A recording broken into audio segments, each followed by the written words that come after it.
Hey you guys, welcome back to the channel, and I got another recap for you guys. Married at First Sight Australia, episode 11 recap, and we are still in the middle of intimacy week. But before we unpack all of this from this episode, if you are new here, hit that subscribe button, turn on your notifications. If you like the video, smash that like button and drop a comment down in the comment section below.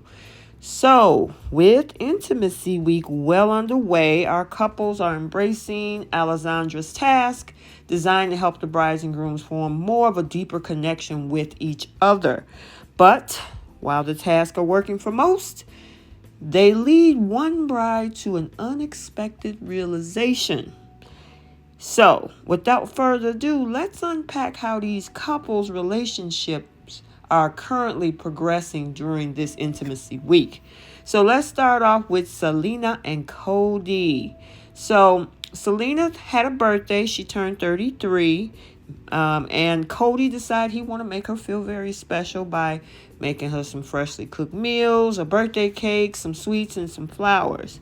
Now, as we know, this couple has been dealing with some serious attraction issues. So Cody's gesture sets the mood for them to take Alessandra's task, a 5-minute makeout section.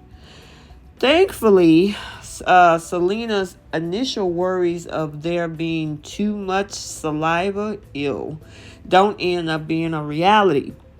After a bit of adjusting, they kind of find a pretty good rhythm. And even she said after that, she said, I feel like I'm his woman now, not his friend. And I'm like, it's going to take a little bit more than a kiss and a makeout session to make you his woman. So hopefully she don't just ride on that.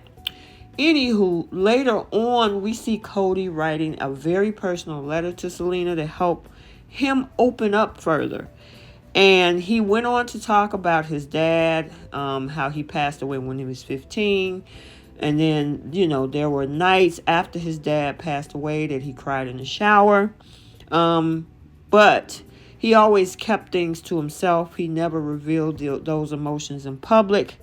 And even if he got sympathy, all he wanted was to keep it normal. Then, between the age of 15 and 20, he lost his uncle, his grandfather, and his other grandfather. They all passed away, and even his dog followed suit as well. Cody also, speaks about the fact that he just became too familiar with death and wasn't sure how to deal with it or who to talk to about it. So it led him to become more and more cold and shut off to people, which is why he struggled with his emotions even at this point. So, one thing Selena did, appreciate the fact that he shared all of this with her. And, the thing is, she thought it was a lot. That is a lot, And despite it being a difficult, conversation for the two of them, you can tell that it definitely brings them a little bit closer. So, pretty interesting stuff. It was nice for him to be vulnerable with her and her to feel closer to him. So, let's talk about our next couple. So, let's talk quickly about Tamara and Brent. So, they definitely had a heated clash yesterday where we saw the two of them split into separate apartments. However, Brent did pay her a visit the next morning to have a little bit of a chat. Brent tells her it feels like in public you're almost embarrassed to be with me. Now, I didn't know he went that far. And then adding that he was definitely thrown by Tamara's admission to the experts that, she's not sure if Brent is enough for her. Now, we do hear Tamara admit that their argument was her fault. It was. She couldn't get the words out what she meant. She says, it wasn't in terms of you not being good enough. It was more our relationship. And is it going to work out? So they got a chance to talk. I had high hopes last week. It's not looking too good. But in this particular episode, we did see how the conversation helped them get back on track. So Brent decided that, he wanted to move back in. And she was like, well, I never kicked you out. So, yeah, you still live here. I thought that was kind of cute and funny, but I don't know about these two at this point. So we'll have to continue to watch. Let's move on. So, not too much on Olivia and Jackson this episode. They're definitely still having a lot of sex. They were slightly disappointed with Alexandra's box of the goodies that she sent. She was actually looking for something to spank him with because that feather wasn't gonna cut it. But it wasn't too much with these two. They're a real cute couple. They're vibing on so many levels. So not much to talk about here.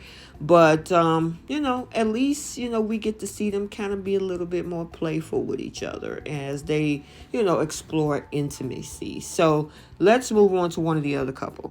All right, let's move on to Holly and Andrew. So as you guys remember, they did a reset on their relationship. And after calling for this reset, the two of them take on the first of Alexandra's Intimacy Week tasks, where they gaze into each other's eyes for 3 minutes. Now, it's interesting because with Andrew, it made him feel closer to Holly. It made Holly, however, realize that she continued to feel like crap and that he humiliated her. She thought that she wanted to move forward with Andrew, but she said that she's finding it really difficult to see the romantic relationship right now. You should have said leave when you had the opportunity, both of them. Later on with those tasks, they did a 3-minute hug. Once again, Andrew is into it. Holly, however, reveals to Andrew that she still isn't. And she said, I'm just pretty much sitting in a place where I really had given you everything. And when I said that I didn't really have much left in the tank. Okay, well, if you didn't have much left in the tank, why did you stay? She claims she gave it her all. She really tried. Her tank is empty. He doesn't need to be there either. It looks like he's trying, but I don't know if that's legit. Andrew, however, responds to what she says. Well, I feel like it's been all put on me. Leaders admit that they are at fault no matter what happens. But Holly, I still haven't got an apology from you or any accountability. And until that happens, I don't see this progressing in any way. Holly keep claiming, she showed up before telling Andrew, you just don't like me. And he was like, you know what, assume anything you want. As, of course, Holly brings up how the experts question why he even chose to stay at the commitment ceremony. Both of y'all need to go home. Y'all on 2 different pages. He says that he stayed because there was that 1% of me that was like, give me this chance. That 1%, y'all got to get rid of that. Even on the Married at First Sight Boston side, we see with the Chris and Alyssa thing, he's looking for 1% as well. This last episode to try to stick it out with her. And I'm like, 1% is not significant to compare the 99% of toxicity. Okay. That 1% thing has to go. And, he claims that he wants to give this a chance. No, they need to both go. It's not working. Then he turns around and said, I feel like you're displaying a bit of narcissistic behavior. That pretty much set her off. She kicks him out of the apartment. I cannot let you insult me. Yeah, well, y'all shouldn't have been there in the first place. And I know, guys, I keep saying that, but either production made them stay for the drama or they just, I don't know. They're just toxic.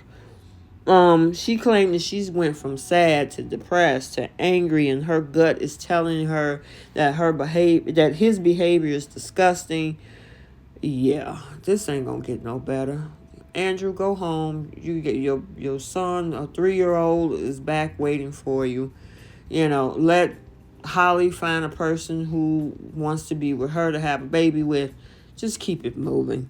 I'm so over these two. So I ain't gonna waste no more time, but that dinner party is coming up tomorrow, and it's supposed to be crazy. So she's gonna be a big part of it if you saw the previews. And it ain't gonna be nothing nice. So I'm looking forward to that. So let's move on.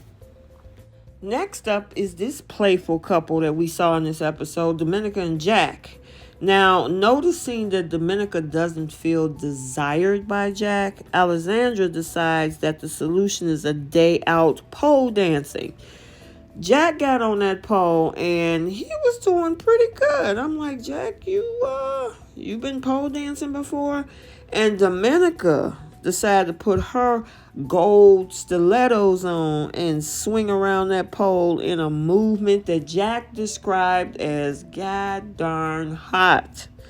And once again, Alexandra saves a couple from their intimacy trouble. So I thought that whole scene was real cute.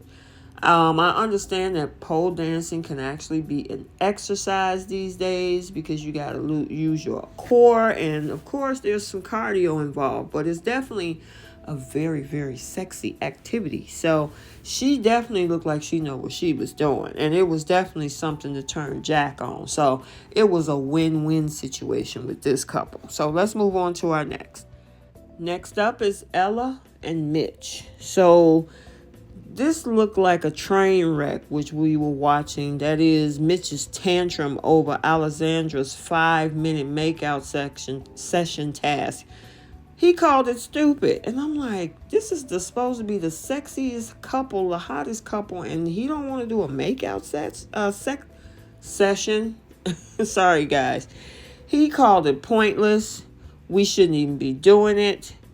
And then he was like, even if I do, he don't want to do it around everybody else, meaning the camera crew. You on a TV show, so the cameras are going to be around. You didn't mind showing your behind in the shower when you were doing a handstand, and you're worried about a 5-minute makeout section? Yeah. So with all of that, of course, Ella is feeling a little bit rejected right now. The couple turns around and hit another roadblock when the second task asked them to reveal 3 things they want in the bedroom. While we see Ella wants kissing, Mitch jumps ahead and states confidence, noise, and foreplay. So he obviously wants some moaning and groaning and everything else. And he said, excuse me, but we need to work on that. He also tell Ella that he's been with other girls who have initiated things. And of course, this is making her feel kind of worried, especially, if he's looking for a woman that is more dominant, confident, an alpha chick in the bedroom. It's got her thinking, is she going to be enough for him long term? That's the least of their worries. They haven't even went deep in discussion about their relationship, about who they are. They still stuck in the sex zone. And even with that, he's now telling her, I need you to step it up and I need you to initiate. And I'm like, stop comparing your current to your past. We see how that worked with Andrew. It ain't going to work with you trying to tell your wife that other folks in your past is better than what your current wife is doing. It just don't work that way. I mean, and he better hope that she don't turn around and say, well, if that's what it was, then go pick one of them. But, it got her thinking. We'll see whether or not she's going to make whatever changes he asks, or she's going to be like, get over yourself. We need to work on other things in this relationship. So we will definitely see. Let's move on to the next couple. And actually our last couple this episode, which was Celine and Anthony. We thought it was never going to happen, but Celine and Anthony move in together. And Alexandra tasked the couple with a 3-minute staring task. They actually managed to complete this task without facing off in some form of argument or something that probably all of us was expecting. And then they move into this 3-minute melting hug. And once again, we were definitely surprised that they actually made it through that successfully. it looked like they tried to grow closer together in this intimacy week. Celine then put into motion her idea of giving Anthony a spray tan. It was definitely a close up into Anthony as what she described. Especially if she put the perfect shade of bronze on him, and then it even had her giggling. Now the thing is that how is this going to continue? Here's my problem with this particular scene, because I don't know if you guys were able to check out that video that I posted the other day when she randomly called a radio station to tell them that she was upset that, Anthony was just faking on camera and production forced them to move in together and to be close to each other. And I told them I didn't want that. And of course, the production team rebuked it. But this is definitely contradictory because she seems so relaxed in this scene. The man was walking around with no clothes on almost, just his boxers. And you were able to bend down, spray his legs, stand up, spray him. You gave him a hug. You did the staring contest. I mean, unless I'm being, bamboozled here, her story on that radio station that she's used, as some people say, to save her image and blast Anthony and the production team definitely doesn't meet up with what we saw in this scene with them living together.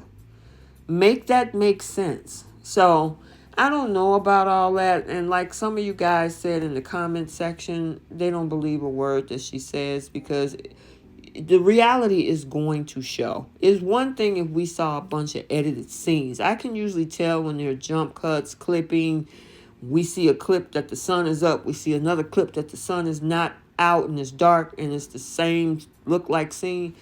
That's not what's happening here. So obviously what she said on the radio, when she called in to blast them, is opposite of how she participated in all of this in front of the cameras herself. So if you were claiming that you really didn't want to do that, but we're seeing something else, one of those two stories is a lie. Either you faking on camera or you're faking, or this whole story is a lie. But you're lying somewhere.